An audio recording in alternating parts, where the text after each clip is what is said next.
Hi everyone, thank you for coming down to today's event. I'm Zing from SGInnovate, and we are really happy to have Plug-in and Polish Investment and Trade Agency here with us to bring you this great event.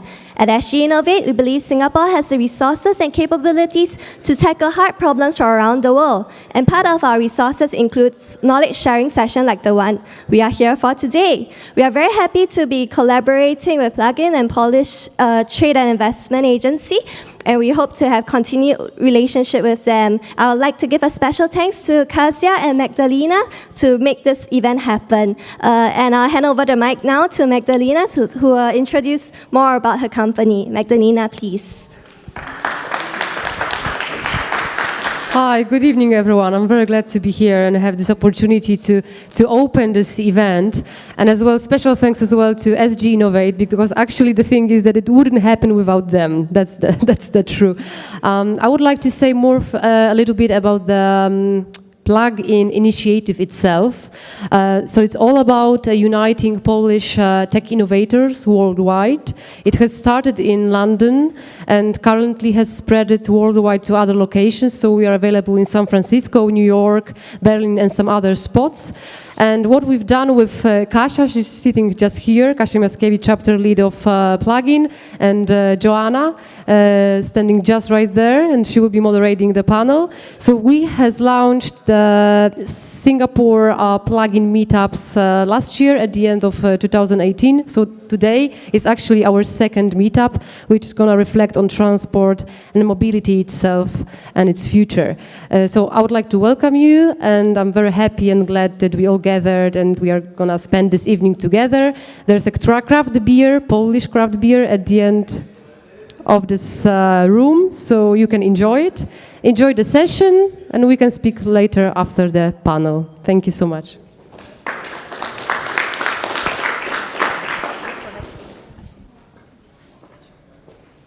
Thank you so much. You just maybe sit. Yeah.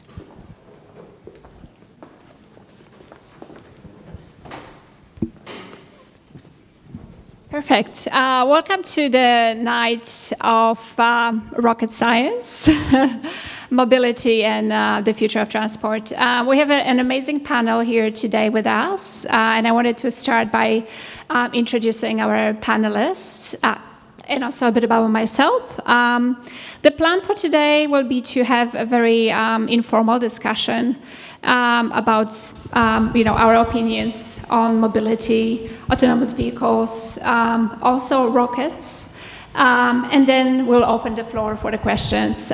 You can actually submit the questions online, so that there should be a link, I think, somewhere for that. Yeah, it's just over here. Perfect.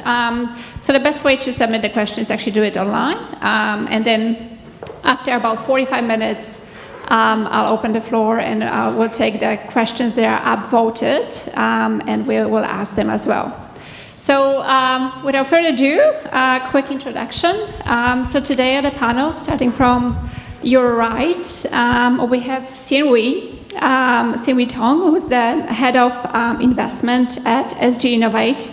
Xianwei is bringing with him years of experience in business development and venture capital across different countries. So Europe, US, obviously Singapore, and also Australia. He is responsible for SGInnovate's investment in the major technologies and up-and-coming startups with a lot of promise. Industries like AV, AI, medtech, and also blockchain. Xianwei has experience from other venture capital companies, and he was also vice president for Staples, which is a very interesting fact.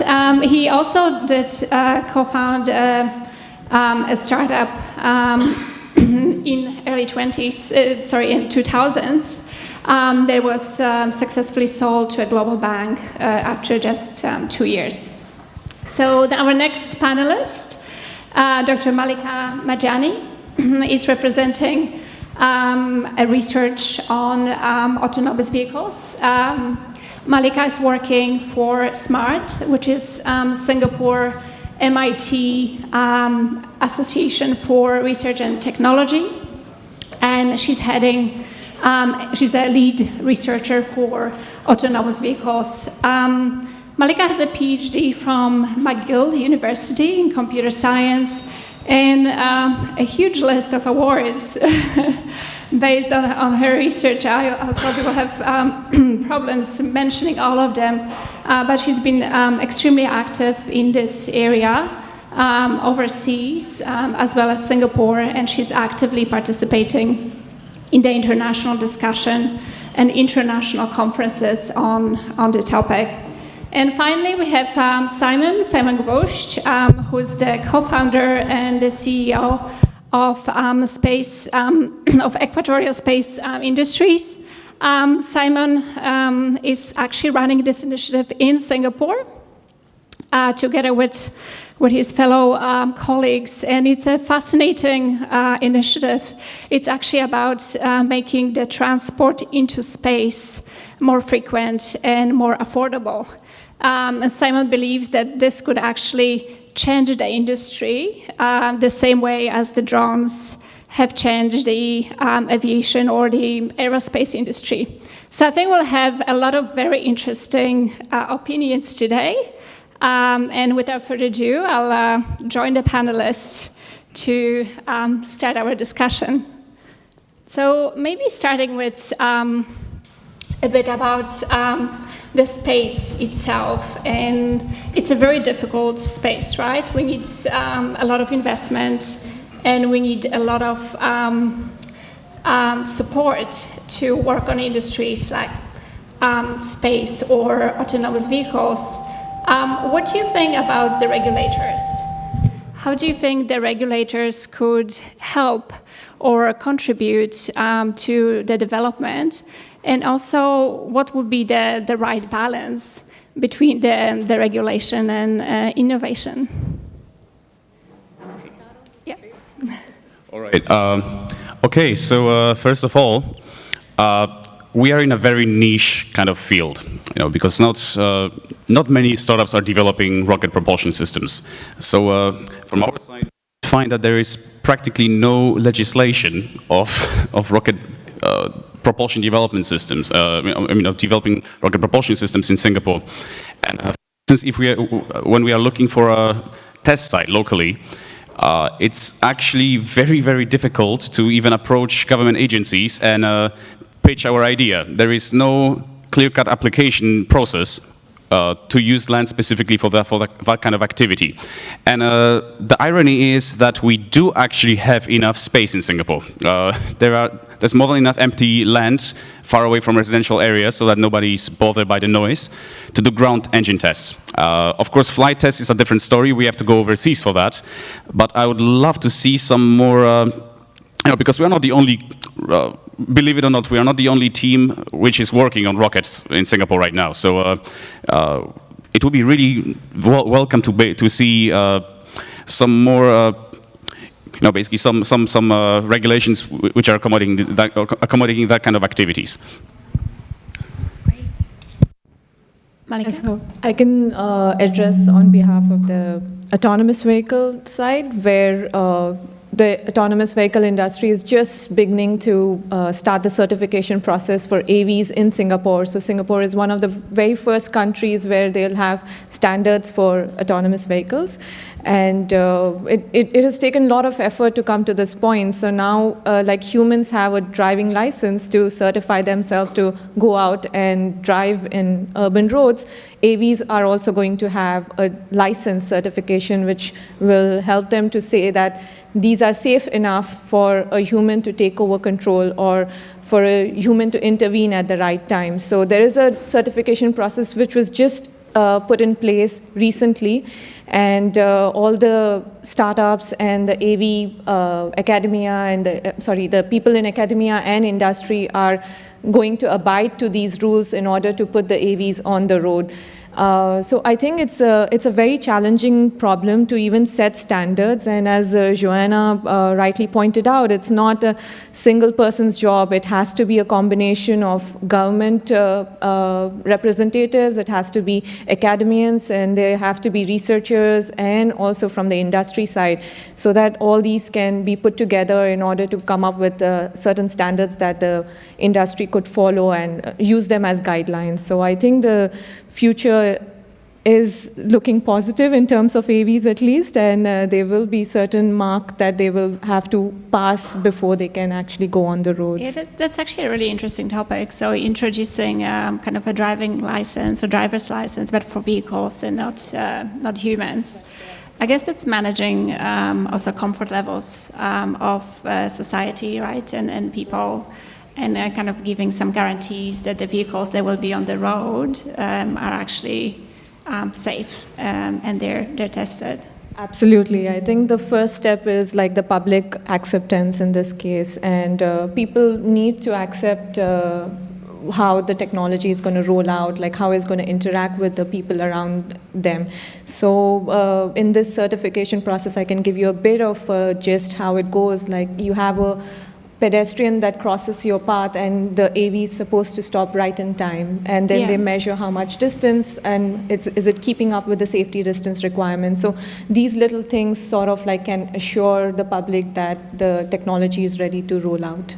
Yeah, that's great. And actually the public acceptance, or what the society thinks about the new technology, especially in mobility, it's quite a big topic, right? Because we're not really, I think at this stage, most of us are not really comfortable with the fact that there will be vehicles, cars, planes, trucks driving without anyone inside or anyone in control. So what do you think, about that topic? Like, who should take this initiative to kind of help us get comfortable with this new technology? Because it's happening really fast, and it's really happening. So I think that's an interesting question, and a question that not just Singapore is struggling with, but every country in the world. The most successful deployments of autonomous systems that we have seen, or I've seen, have been primarily in areas where they've been sort of ring-fenced from, in probably isolated areas. So probably in Singapore, we have had some deployments in One North and in Punggol, but not really that successful. We have had media coverage of certain accidents that happened, and they tend to get blown out of proportion. And some of the reasons are because people are curious. They see this vehicle running on its own, and then they slow down. They try to get as close as possible to it, try to test out the sensors. And no system is 100% perfect. At the same time, you have got deployments at C-Trans in NTU, which is an isolated track, and where all are autonomous vehicles, and they can do their testing comfortable in the knowledge that everything else is autonomous and everything is very logical in how they react. Overseas, what I've seen is certain useful deployments of startups in the US. There's an area called the Villages in Florida. I'm sure some of you have heard of it. It's an old age home. It's a pensioners, a community, and the way in which pensioners actually get from point to point is on autonomous vehicles. Fully autonomous vehicles, moving them. There are about 6 of them. And it's been very successful because no one else is there. There's no people driving. The pensioners just jump on and off. And it's worked very well over there, and as well in some isolated deployments in China as well as in Europe. So I think this will be the first step. The step after this, I would probably look at a situation where cars are remotely controlled but not fully autonomous. Some of those deployments are already in, like forklifts in PSA. And so, it's going to be gradual. It's not going to be immediate. Tomorrow, we're not going to see all the cars changing to autonomous, but it's going to take a little bit of time. I actually completely agree with that. I think we are a long way where autonomous vehicles will be out by themselves. There will be a huge transition phase where AVs and humans will have to work together. So there will be this human-robot collaboration so that humans are always present to take over scenarios where take over the scenarios where it's getting very difficult. So I think there is a long way before the industry can move out and say that it's just a robot taxi which is here to pick you up. Meanwhile, we have to bear in mind that the safety drivers will always be in place and taking care of the situation. Malika, we were talking before the panel, you've mentioned that SMART is involved in a lot of testing of technology, which is obviously the perfect way of doing it. And it's also done in Singapore. Maybe you can share with us a bit about some of the examples or how the technology is tested, because it's really interesting. Yeah, so, sorry. So I think you beautifully covered it. I think that starting from One North region is where LTA started to give us permissions to test, and One North was where it was a designated area, but at the same time public was allowed to like walk around or have their vehicles move in that region. So there was no restriction as to how the other vehicles will move, and we were able to test in that area. And then now that slowly the standards are coming up, there is a test circuit which is specially set up in Setron, where the vehicles can go and test the vehicles with pedestrians, which are dummy pedestrians, and then there's also rain simulators there, which can help you drive in rainy weather and see how your vehicle performs in those conditions. So I think these are all good test beds, and they are good for your, I would say there are two kind of tests, first of all. So first is the perception side, where you need to make sure that your system is able to perceive all the objects in the world, figure out what their speeds are, and estimate how they're going to move. And then there is a planning stage where you need to figure out, depending upon these objects moving in the world, how do the self-driving vehicle plan its own path. So there are two types of testings that are required here. One is from your perception side, and the other one is from your planning side. So I think most of the industry here, like in AVs in general, have done well with the perception side of are coming on to the control side or the planning side, where you have to make the self-driving car interact with the environment, which is much more riskier. So we need circuits like the one at NTU, where we can actually test our control systems and then see how they react to the dynamic environment around it. So those are some of the initiatives that we work with. Yeah. That's great. Simon, what about the travel to space and our comfort levels with that? Sure. So first of all, I think some of you deserve an explanation. Why am I even sitting here today? So this is something I keep explaining to especially the more old-fashioned kind of investors. Why would I invest in a rocket company? And the answer is, we are not a rocket company, we are a transportation company. It just happens so that we use rockets to send satellites into orbit. I mean, we will anyway, when the time is right. So, so one aspect of this is that this is a legitimate way to get a product from point A to point B, which is in this case a correct orbit. And there's no other way to do it rather than with a rocket right now. But also, the satellites themselves can assist some of the autonomous vehicles, for instance, with machine-to-machine communications, which may not be as pronounced in Singapore, but it will be very valuable in large countries which don't have very good terrestrial infrastructure for communications. And also, possibly, there are ways to augment your rocket engine with outside air intake and actually use it for hypersonic air travel. So that's something I know. Maybe I should talk to Singapore Airlines about that. So basically, it is still a mode of transportation. There is a demand for it, and possibly we could do a better job than others are doing, partly because of our technological choices, partly because of our geographic location. So I think it would be stupid not to try. Does Singapore have an advantage because of the location? Yes, we do. So it's more efficient to launch any payload from the equator itself, because even before you launch, you already have some velocity which comes from the rotation of the Earth itself, and that rotation is the highest at the equator. So that's one aspect. Also, there is this orbital parameter which we know as inclination, and inclination is the angle at which your satellite crosses the equator, basically, and it defines what's the ground track of the satellite. Without getting too techy, if you're in an equatorial constellation, you will have a very quick revisit rate. Every 90 minutes you will be over the same spot, which is very good if your country or your operation of whatever sort is at the equator. So you don't need a polar satellite which goes north to south and only revisits the same spot twice a day. But you can have a much more economical network of satellites, which is catering to whatever need that you have. So all in all, it's a good thing to be at the equator because you can cater to both of those markets. You can launch into any direction, and you will be in a, you have the most flexible range of inclinations you can reach. And at the same time, you can carry somewhat more payload because you have this additional kick which comes from the rotational velocity. So that's one thing. That's why equator is actually preferable.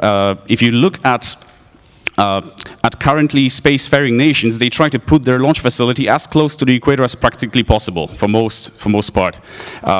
In the US, that's Florida, Kennedy Space Center in Cape Canaveral. For European Space Agency, they're actually very close to the equator in French Guiana. For the ex-Soviet bloc and current Russia, that's in Baikonur in Kazakhstan. Yeah, exactly. So in Japan, Tanegashima, which is actually south of Kyushu. So yeah, it works. It basically works. And on top of that, we also have most of the industrial building blocks necessary to actually build a rocket as it is right now in Singapore because of the petrochem industry, of the maritime, and of the aerospace industries. They provide us with the supplies that we require. So it's a rare combination that we have the right place and everything is already here. It's just a matter of assembling it together, getting it certified for flight, and that's it. Yeah. Wow, that's amazing. Actually, it's a really interesting. Sounds easier than said than done. Yeah. So, what do you think, realistically, out of all the technology and research that we're currently working on, what do you think realistically will be implemented? Let's say in the next 3 to 5 years. In terms of rocket propulsion, I don't think there will be a huge advance in terms of technology itself, because chemical rocket engines are inherently limited by thermodynamics. They simply cannot produce more specific impulse, which is the measure of efficiency, than chemically and physically possible. So right now we are reaching the limits of physical ability of rocket engines, of chemical rocket engines. So I don't think there will be a huge progress in that sense. There may be some drastic improvements in terms of space engines, which are not necessarily based on chemical fuels. But I think the biggest improvement will really come from the product optimization for different market niches. Apple wasn't the company to create a laptop. They just got the right product for the right price. So or not, depending on whether you're an Apple fan or not, but I digress. So I think we see a bunch of different market niches for satellite launches, whether it's for very small payloads or whether it's for those medium-sized, maybe a couple 100 kilograms per satellite kind of satellites, and a heavy lift. The heavy lift is more or less taken by SpaceX, ULA, soon Arianespace right now, and probably soon Blue Origin. But we'll definitely see, and it's already happening, an emerging new playing field for dedicated launches of very small satellites. And if you want to have a functional network of satellites in space, you don't want to just launch them with a single launch vehicle, because they will just cluster along the same orbit. And changing your orbit after launch is a very, very propellant inefficient maneuver. It's extremely propellant expensive. Most satellites carry very little propellant, not enough to even do a significant maneuver, except for station keeping or maybe a little bit of phasing here and there. But they definitely cannot do any significant adjustments in terms of the orbital plane, the orientation in which they go around. So if you want to have a global coverage, for instance, you want to distribute those tiny satellites into smaller launchers and send them exactly where they should be, which is exact market principle behind the emergence of small launch capability worldwide. And we didn't invent that. It's already happening. So that's really interesting. So you think that the current process obviously has to be improved, and we're talking about launching satellites. What about transporting, goods into space? Okay, so so that's basically heavy lift. That's something we want to work on. Either in terms of launch capability in future, that's going to take a pretty long time, or in terms of creating other technologies which would enable long-term human presence, because there are still gaps. So I can share with you that our other focus areas, on top of propulsion and rocketry, Well, the one that we are most serious about right now is actually surgical equipment for deep space use. Because once long-term missions begin, let's say to Mars or beyond even, you will have to have this basic capability to conduct, even emergency surgery on board. There will be no way to send a patient back to Earth. So that is a huge, huge deal. Right now, the market doesn't exist, unlike for rocketry, but it will. So that's what we are trying to catch on right now. And lucky for us, our co-founder is a doctor, so good place to start. Right. Sinri, what do you think about realistically the wider mobility sector? What will happen? Well, my thoughts are still actually in space because it's so fascinating. Yes. All are in space, just on Earth. So, back. Oh, now it's too loud. Back down on Earth, I think in the next 3 to 5 years, the way we look at it as VCs, or rather as us as a venture capital firm, is there are different tiers. So obviously we can talk about the vehicles, the autonomous vehicles themselves, and the sophistication of the individual sensors that go into it. I'm sure all of you have seen the Velodyne LiDAR systems, these huge things that are on top of vehicles that spin around and hugely inefficient, hugely expensive, and and the moment it rains or there's snow, basically they just have to, they get destroyed and have to be taken out. There's new technologies in the areas of solid-state LiDAR where they just have to, the sensors are much smaller, much cheaper, they just put it on board, and suddenly it becomes more accessible to more vehicles and becomes cheaper. There's also technologies that are moving in the space of radar, so that now sensor fusion becomes more complex, more rich, and better decisions can be made from it. I've spoken with people from Daimler, BMW that are looking to this space, and ironically, the decision support systems that they talk about on the software side are no longer so much focused on the technology as they are on the softer part of decision making. So when we talk to them about, are you guys using AI? Do you guys want to develop more complex AI? They said, actually, we don't need the technology part of it. We are hiring psychologists now to look into how to get better interpretation of the images that are coming out. So people are now trying to fuse the soft as well as the hard to make better decisions for cars on the road. But that's pretty much the autonomous vehicle space. There's another interesting space called the mobility as a service. I'm sure some of you have heard of it. That's why you're here. And that's literally moving people or goods from point A to point B in the most efficient manner possible and in the most seamless manner possible. To give you an example, let's say you want to get from here to, let's say, Seletar Air Base. Just taking a Grab or an Uber, sorry, no more Uber. A Grab or a Gojek may not be the most efficient. They may say the fastest way is take the MRT first, jump on a bicycle, ride it to this place, then after that you jump onto a taxi and it brings you to the last mile.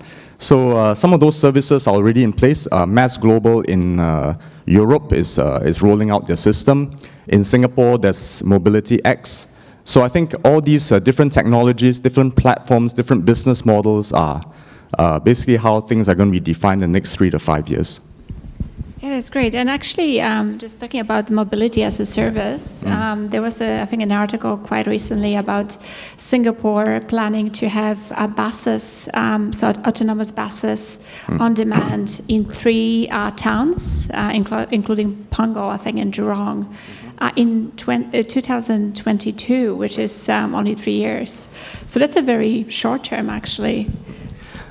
Actually, if you look at a lot of the projections by the big car manufacturers, the OEM manufacturers, 2021 is actually the year when they think that there's going to be an inflection point for AV, and that regulators, people are going to start to converge, and things are going to see a quantum leap forward. Why that is the case, I honestly don't know, but we have sort of taken that projection in mind because everyone is telling us those same years, and I suppose our government, being more cautious, are saying, let the inflection point take place first, and 1 year later, we are going to put those vehicles onto the road. So I'm sorry, I don't have an answer as to why they're saying that. Yeah. So I have a good news for you. When it rains, we don't remove our LiDAR, so it's good that we can actually navigate in rain. So that's one of the major research topics that we look at, and we try to do sensor fusion with the cameras and the LiDARs together to see how we can navigate in rain.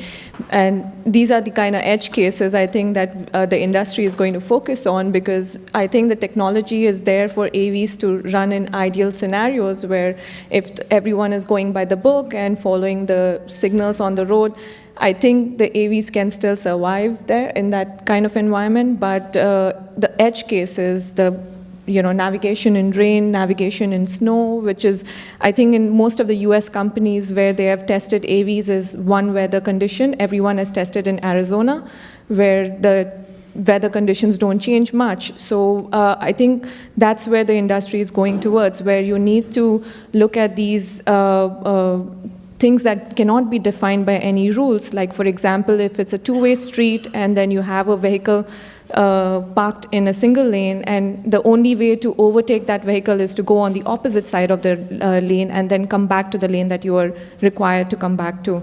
So these are the things which are not defined by the book, because it's not legally allowed for you to park on that street. So if an AV encounters that scenario, it needs to know that it cannot stop there forever. It has to overcome that situation and then overtake the vehicle. So I think in the next 2 to 3 years, the efforts are going towards making the AVs more robust, more reliable, and then scaling up, I think, because right now what we are seeing is one autonomous bus in NTU, maybe one autonomous bus in, say, there is in Gardens by the Bay, there is a shuttle bus that takes you around autonomously. But these are like single cases, but we haven't seen an upscale of these things. What the future lies in is to see how you can make these robust, reliable, and at a large scale. So, perfect. So we've been talking about the research, innovation, and testing, and how challenging it actually is for so many reasons. What do you think the main challenges for innovators and researchers in this space are, and how do you think they can be best addressed, or who should be actually addressing them? Sure. It's literally rocket science for us. The difficulty really is in that in rockets you cannot afford too much dead weight. So you have to deal with extreme pressures inside of the engine, with extreme velocities which generate tremendous dynamic pressure on the vehicle from the outside, very high temperatures, and you cannot overdo it. You cannot overdo the structures. You have to keep it light. Otherwise, you will not be able to carry any payload into orbit. So that's really the physical. That's the physical challenge of doing that. In terms of more like the down-to-earth and pragmatic approach to it, how difficult is it to really do? So there are multiple perspectives here.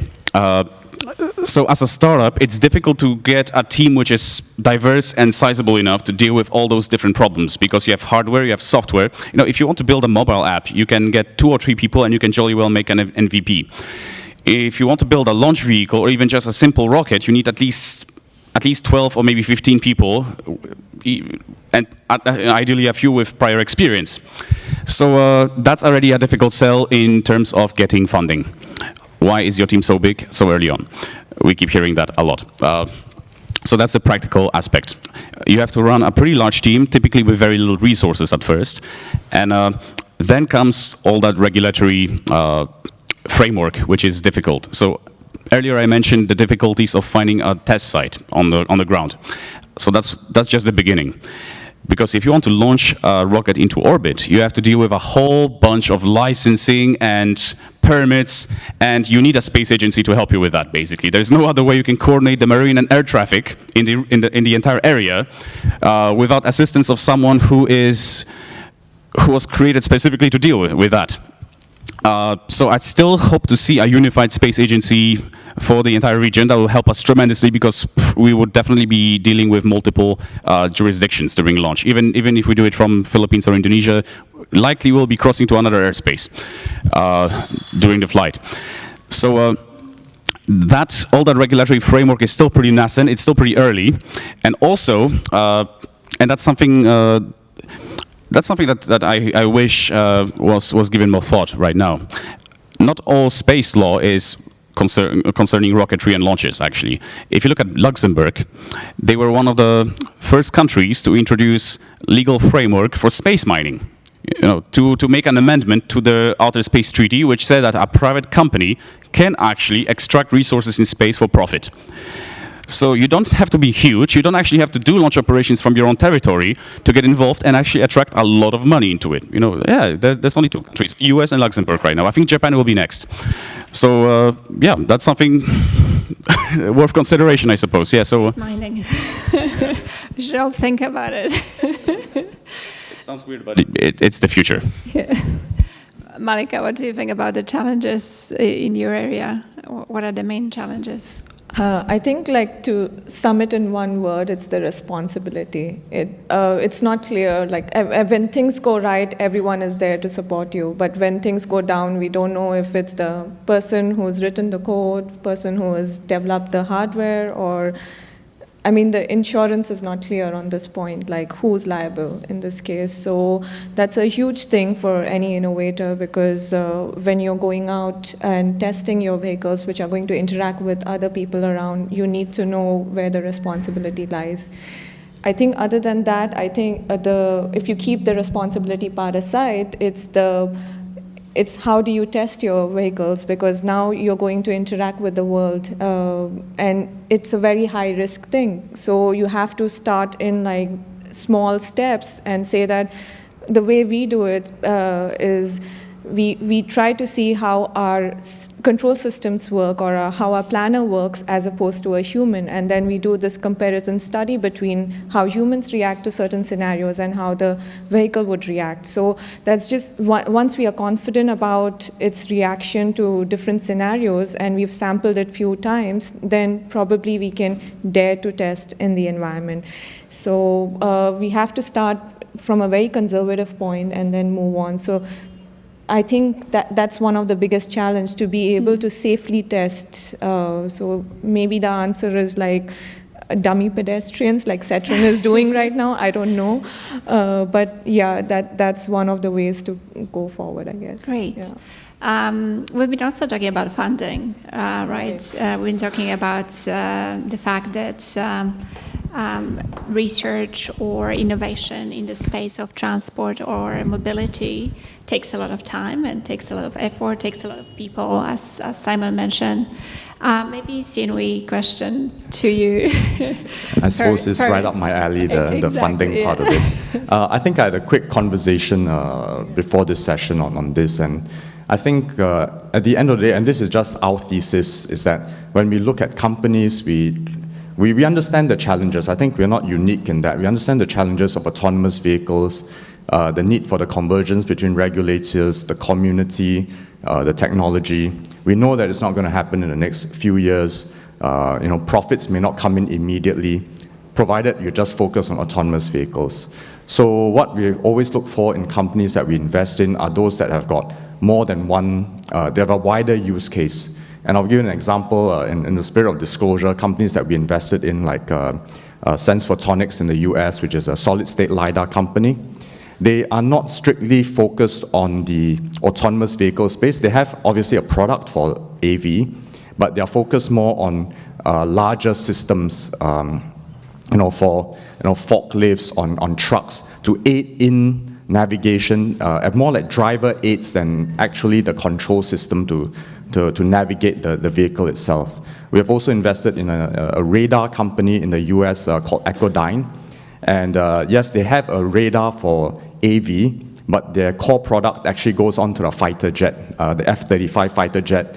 And they also have a radar system to monitor border patrols and all that. So we look for companies that have got products that are wider range so that they can make money while they're building up products, while they're waiting for this tsunami that we all expect to come from the AV space. So you think the fact that it's a long-term development is not really the major issue at this stage, as long as the technology can be used across? Yeah, I think there are two aspects to that. So as a VC, we are always looking for the exit. And we sometimes invest knowing that the technology or the market may not be mature yet, but we see exit points that are sooner than the market maturity date. What do I mean by saying that? I may invest in a solid-state LiDAR company now, knowing that even before the market matures, the company is going to get bought out by a Magna or a Denso, one of the big players, and give me my returns even before the market has fully matured. So there are investment strategies that we employ that allow us to put some money into very high risk and very long-term return companies, like space. So for all the entrepreneurs who are in the space, you can definitely get the funds. Any other comments on the funding and things? Yeah. So first of all, we find ourselves very frequently explaining to people that we are not doing a sci-fi project, but we are doing something that's actually in demand. Sometimes we do encounter VCs, especially from the smaller funds, who have this very weird inability to decide whether they want to invest in something small or something really audacious. They seem to be kind of spoiled for choice sometimes. And when you bring something like equatorial space to them, they think it's too audacious and they are scared of it. But at the same time, when I spoke to some of my acquaintances doing mobile app kind of startups, they also don't see them as exciting enough. So sometimes, yeah, we do encounter that kind of people. Absolutely, yes. Exit strategy is paramount for any VC. So that's what we only discovered after we started. We learn how to talk to VCs basically. So I think that's very important if you're running any kind of startup, to understand that ultimately those people are in to get a return on investment, and we took it very much to heart since then. And basically, that's it. I think there is enough people who have this long-term thinking that it may take a few years before you get a product out in the market. I just wish there was a little more education about the benefits of investing in space tech right now. I think that's still lacking somewhat.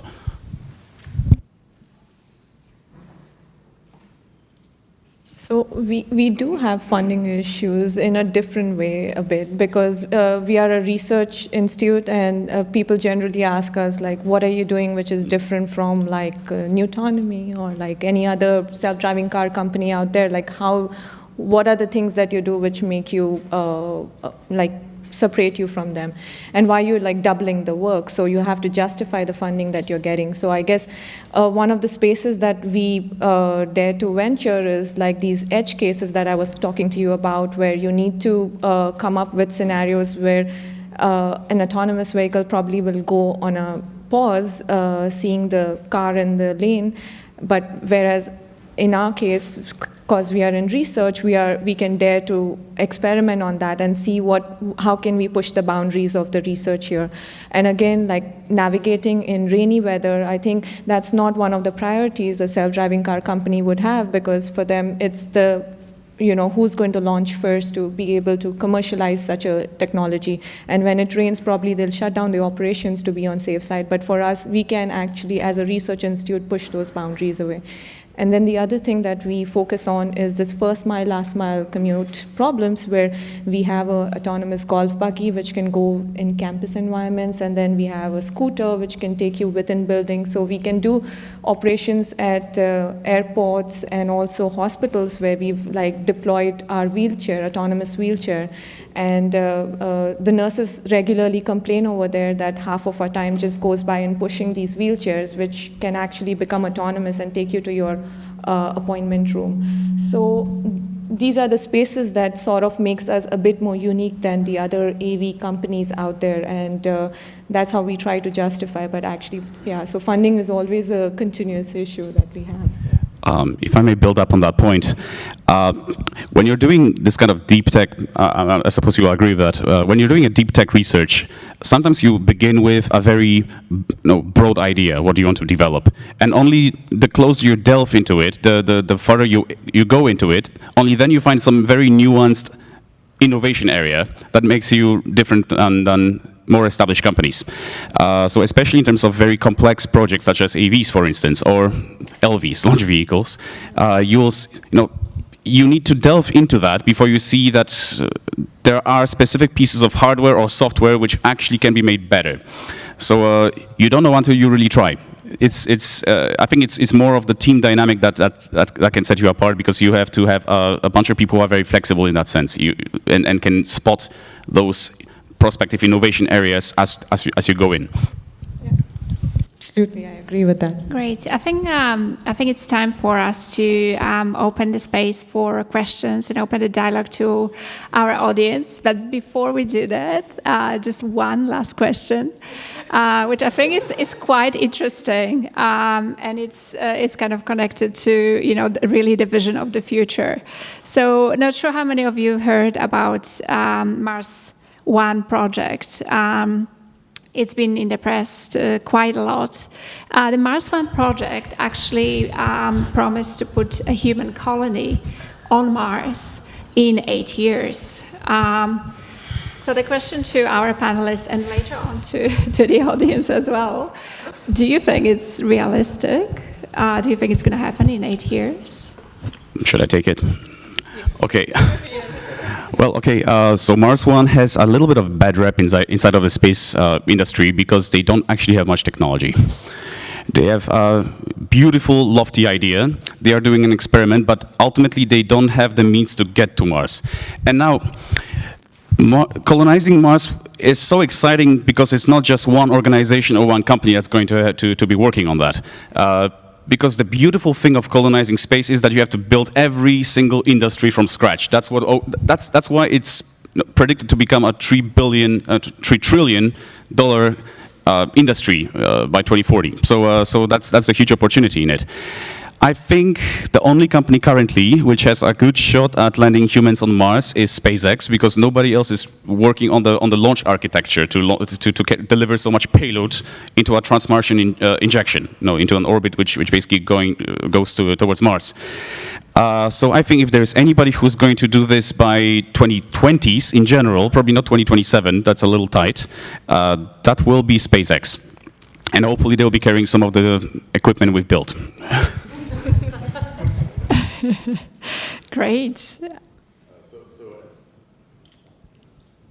So I think as a VC, it's a slightly different approach. I mean, Mars One is a fantastic adventure, and it looks aspirational.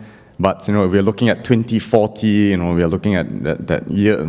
Such a long horizon, and you're looking at a fun life, which is only about 8 years. You probably say, why don't we just sit on the sidelines and invest in lower hanging fruit? And I'm sure that if they discover gold on Mars or some other very valuable commodity, then and find a way to bring it back to Earth, or to build an economy on Mars, then we will probably jump in about 5 or 6 years before that becomes realizable. So I'm not really an expert in this field, but I would say not a colony, but maybe a single person. Like they might be operations or for sending a single person and bringing them back. I think if they can do that successfully by 2027, it would be a huge achievement. Perfect. Great. I saw some very keen hands in the first phase. So we'll start maybe with some of the questions from here, and I also have a few questions that were submitted. If you can if somebody can help me with the microphone over there. Yeah.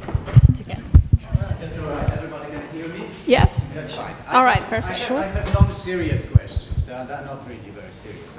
My name is Chris. I'm an engineer and a cyclist. So first question is to Monica, and it's about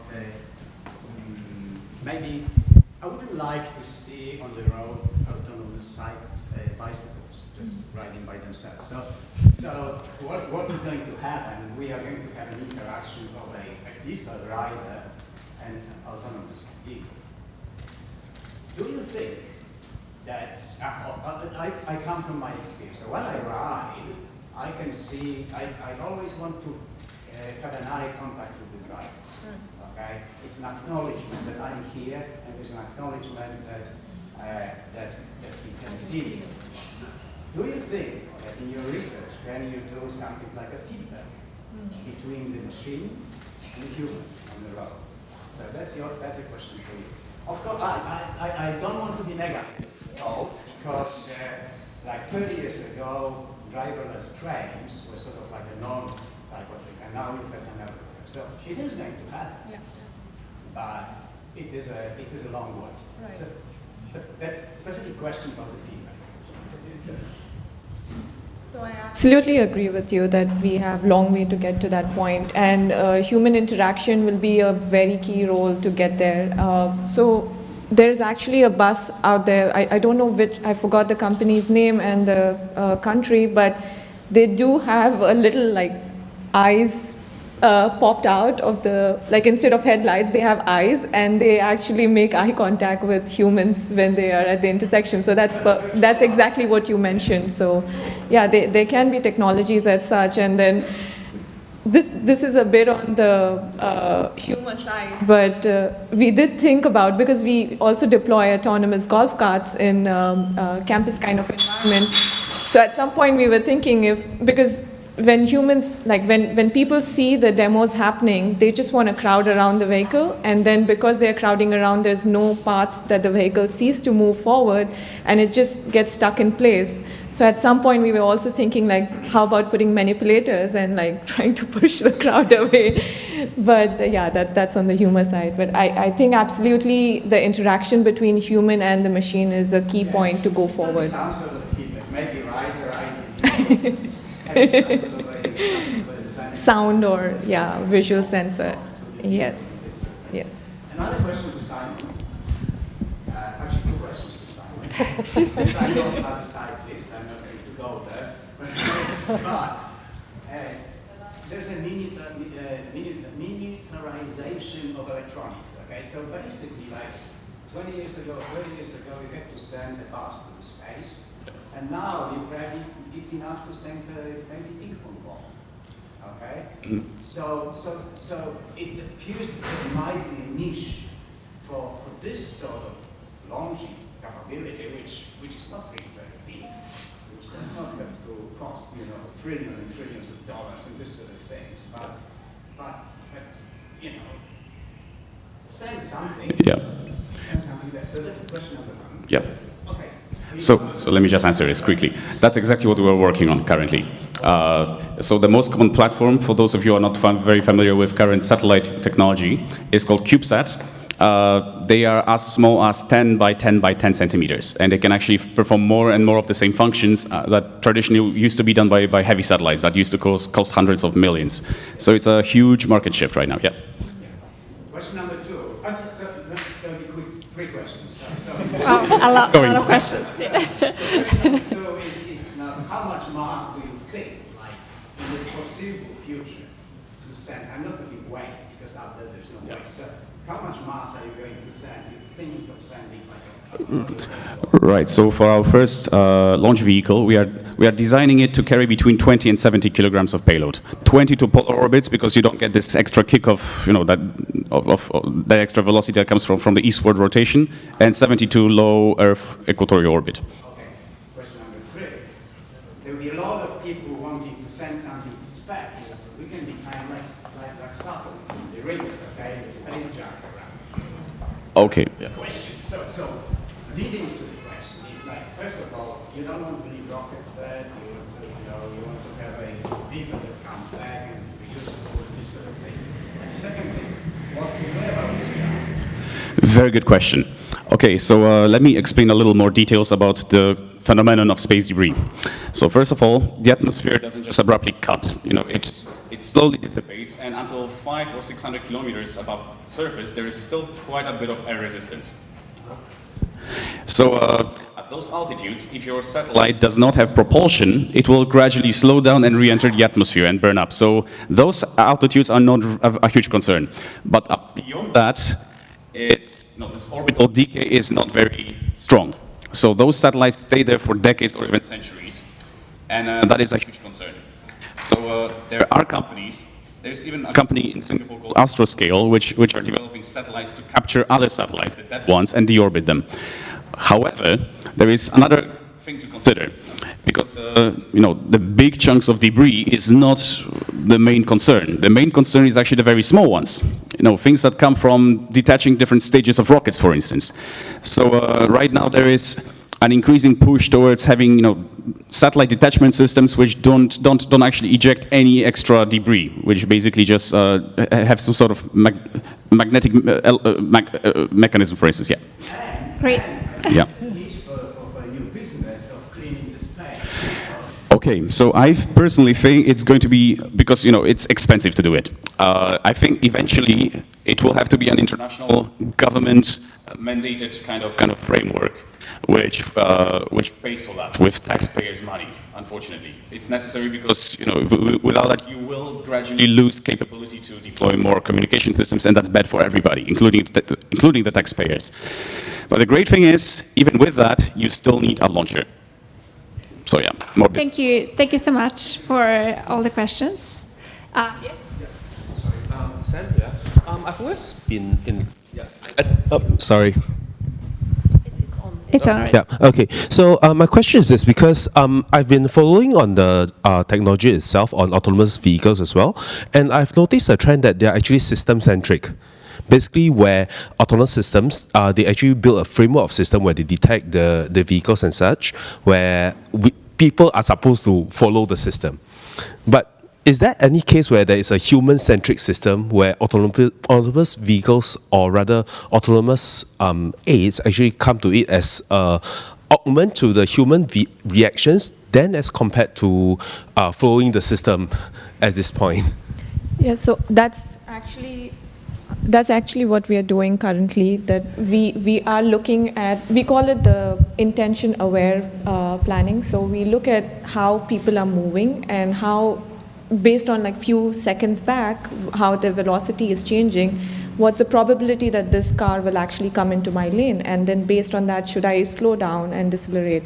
So we do that, and so it's very human-like driving then, and we are taking into account all these external model prediction of the vehicle as well as the pedestrian, and we see even if the pedestrian is going through, pedestrians are very difficult to predict like where they are going to Exactly. go. So maybe at a zebra crossing, I can predict that they will cross the road at some point. But say, for example, if you're in an open environment and where it's like a university plaza, and people are just moving around, it's very difficult to predict where they are going. In that case, you need to have more conservative behaviors, because your predictor probably is not as reliable as it would be on a road. Because in roads, you have these rules, as you mentioned, which are stipulated on the vehicles and as well as pedestrians to be followed by.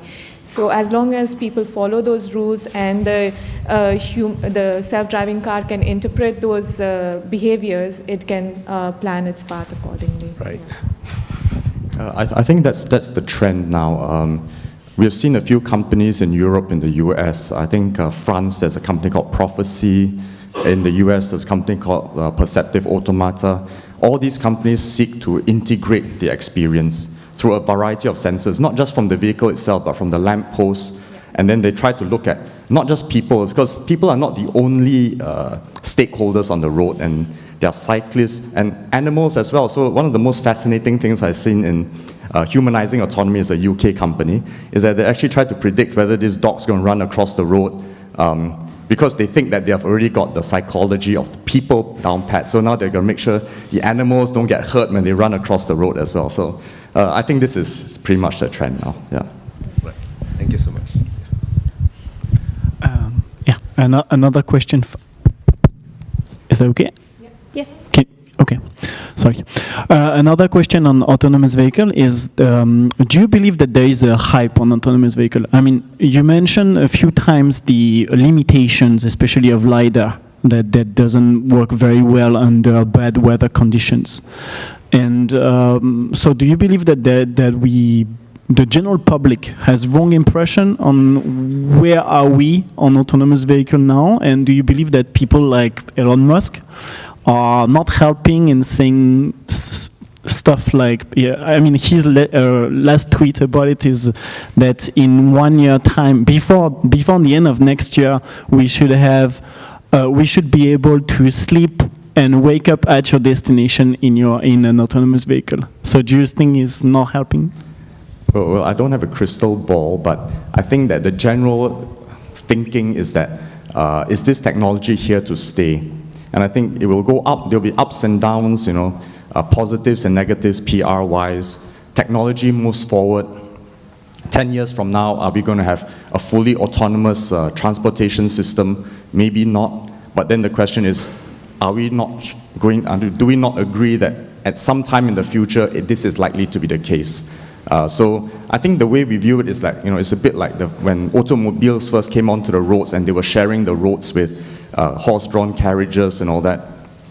Everyone knew the future of the automobile was there, so it took a long time, but ultimately it reached that stage. So I think if we are not here to learn those experiences, learn from it, then we will lose out when the time comes, when this becomes big. Okay. And another question, sorry, for the gentleman, the space. Sorry, I forgot your name. Simon. Simon. Also related to autonomous vehicle. If you look at the history of the autonomous vehicle, it all started from it started a lot from 2004, 2005 with the DARPA great challenge in the US, where basically a lot of schools not only schools actually, research centers competed on autonomous vehicle. Actually, there's a great documentary on this on YouTube that is called the Great Robot Race, on the competition of all the cars, and the first year everybody failed, they did not even finish the race. So my question related to space is, do you believe we should have something similar in the space industry to push forward the So funny you should mention that, because there is an ongoing DARPA launch challenge right now for small launchers. Yeah, it's already ongoing. We try to sign up for it, but after we sign up for the pre-qualifications, they changed the rules and only US-based teams could qualify. Unfortunately, we were very, very sad about that. Yeah, they changed it. I just wanted to go back to some of the online questions, because we have some really interesting questions online. The first one is how far away and how realistic are flying vehicles? So we're somewhere between Earth and space. We're talking, I guess, about passengers, but vehicles that are flying, not moving on the road. I want to start. Okay, so I think it's actually closely tied together with this autonomous quality. Because it's not impossible to build a quadcopter with a pilot. It was already done many, many times before. But what you want to avoid with this kind of scenario is having every driver get a pilot's license before they can fly. So I think it's actually very beneficial that this autonomous guidance technology is coming along. I think that's really the key to making it happen. That's my personal opinion, really. I guess, like, in a way, it's already there. It's been launched in Dubai and New Zealand. Like, drone taxis are kind of like becoming common thing now. So, there is a huge challenge to make it more reliable, and like, as Simon clearly pointed out, that you don't want everyone going on board to be a pilot. So you want to embed all these safety technologies that can keep the vehicle as safe as possible when a human is on board. So, great, thank you. A very interesting question that actually we haven't really touched on: cyber threats. So when we talk about autonomous, obviously it's controlled by computers, systems, and then we have an issue of cybersecurity. So what do you think, what will be the cyber threats, or what will be the answers to that? How can we prevent them? Can we prevent them? So it is a big threat, actually. So sometime back, I think few years back, someone showed that while the vehicle was running on road, you could actually hack the system and like get into it. So it is a very real threat. It is out there, and I think we really need to come up with robust solutions for those things. One more on actually autonomous vehicles. It's very popular. I got 12 votes. How do you solve the handover problem for autonomous vehicles? Handover problem. I'm not sure if I understand the question, actually. So, if I understand it correctly, it means how like you can easily do a manual takeover for the vehicle. I am assuming that, and I think that's yeah. I think so, yeah. That's one of the very first requirement if you want to go into autonomous vehicle, that you should be able to take over manually at any point in time, because we are all at this a level between autonomy level 2 and 3 where the safety driver is required at all times, and if the safety driver needs to intervene, the system should be smooth enough to be manually taken over. And as we're running out of time, so maybe just one more last question. Okay, two questions. Yes. Okay. Yes. In one of not too long ago, probably less than 8 years ago, there was a robot movie where everybody was traveling on autonomous vehicles. So this is a merge between EV and rockets, because they were not on the road, but they were flying above something that looks, well, it's not even a road. So my direct question here is, are there any government bodies or companies or smart cities that are planning this? Because we've been talking about isolated companies doing isolated, different branded, different systems. Why not have a whole city or whole country planning a completely autonomous vehicle systems, whether it's buses, roads, bikes, rockets, whatever? Because that would be a lot more efficient. You would not need to tar any roads. You don't even need lines on the roads. You don't need bus numbers. You don't need bus stops, because this whole and it will spin off a lot of other systems like AI, big data, apps and stuff like that. The whole country is basically more efficiently run because everybody will get to some place in the most efficient way. Everybody, not just a few adherents to autonomous vehicles. Anyone like to comment? So I'll quickly comment on that. Not a whole country, but I know of initiatives by Singapore government to convert the Ang-Mo-Kio area into autonomous vehicles. So you'll see like autonomous buses or autonomous first and last mile vehicles which are connecting you to the buses.